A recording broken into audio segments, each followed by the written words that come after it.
ciidanka xoogga dalka Soomaaliya markasta oo laga hadlayo waxa ka muuqanaysa sharaf, karaamo, magac wanaagsan, geesinimo iyo guulo ay u soo hooyeen ummadda Soomaaliyeed. Marka laga hadlayo ciidanka xoogga dalka waxay leeyihiin taariikh ay ku faanto ummadda Soomaaliyeed. Waxay muteesteen in loogu yeero libaaxyada Geeska Afrika. Waxay ka mid ahaan jireen ciidamada ugu awoodda badan qaaradda Afrika, tayo ahaan, tababar ahaan, qalab ahaan iyo dhan kasta oo looga eego awood ciidan.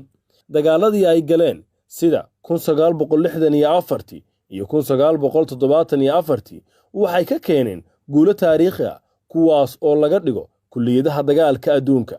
Waxay howlo nabad ilaalina ka soo sameeyeen qaar ka mid ah wadamada Afrika. Waxay soo hooyeen sumcad iyo taariikh lama ilaawana.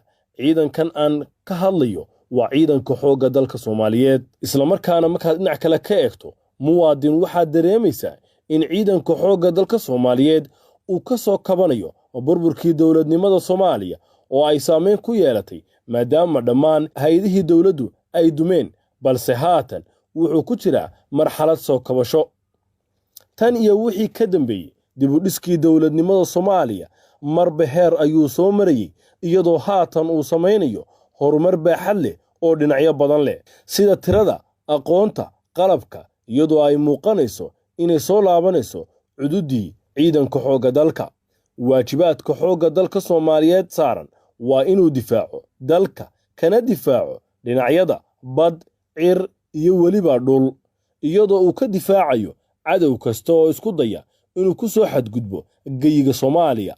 Ciidanka xoogga dalka Soomaaliyeed waxaa lagu aaminay inay difaacaan calanka ummadda Soomaaliyeed. Xubin kasta oo ka tirsan ciidanka xoogga dalka Soomaaliyeed marka uu ku soo biirayo ciidanka waxa uu ku dhaaranayaa inuu difaacayo dalkiisa una hurayo naftiisa. Xubin kasta oo ka mid ah xoogga dalka Soomaaliyeed waxaa lagu maamuusay inuu xirto calaamad ka samaysan calanka Jamhuuriyadda Soomaaliya. Haatanna gobolada ayuu ka wadaa howlgallo ka dhana argagixisada arxanka daran ee Al-Shabaab.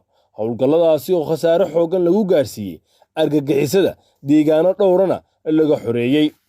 Taliyaha ciidanka xoogga dalka Soomaaliyeed Generaal Odawa Yuusuf Raage oo ka hadlayay munaasabadii lagu weyneynayay 12 Abriil ayaa soo hadal qaaday horumarada uu sameynayo ciidanka xoogga dalka iyo dagaalka uu kula jiro argagixisada. waxaana ka mid ah hadaladiisii mudana madaxweyne inta uga gudbo haddii aan ku laabto dhismaha ciidanka xoogga dalka Soomaaliyeed runtii wuxuu soo maray marxalado kala duwan. maalinba meel ayuu joogay, maantay runtii meel ayuu sii gaaray. waxaan rajaynaa insha Allah taala iyadana inaan ka sii wadi doono, sarana u sii qaadi doono. waxaan xooga saarnay si ciidanka xoogga dalka Soomaaliyeed ay u noqdaan kuwa xirfadlayaal fahmi kara waajibka iyo mas'uuliyadda hor yaalla, gudana kara si habsami leh u guda kara dhammaan hawlaha ay ugu xil saaran yihiin qarankooda ee tababarka noocyadiisa kala duwan ee lagu tayeynayo heerarka kala duwan ee ciidanka xoogga dalka Soomaaliyeed.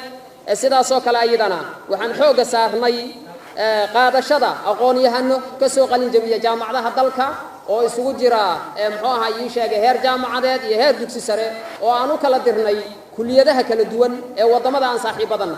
waxaan ognahay inaan la dagaalamayno urur argagixiso oo caalami ah oo aan ognahay inay yihiin diidmiirato ee daadinaya dhiigga ummadda Soomaaliyeed, maalin walbana ku howlan dhagarta iyo qiyaanada ay ku sameynayaan ummadeena iyo qarankeena.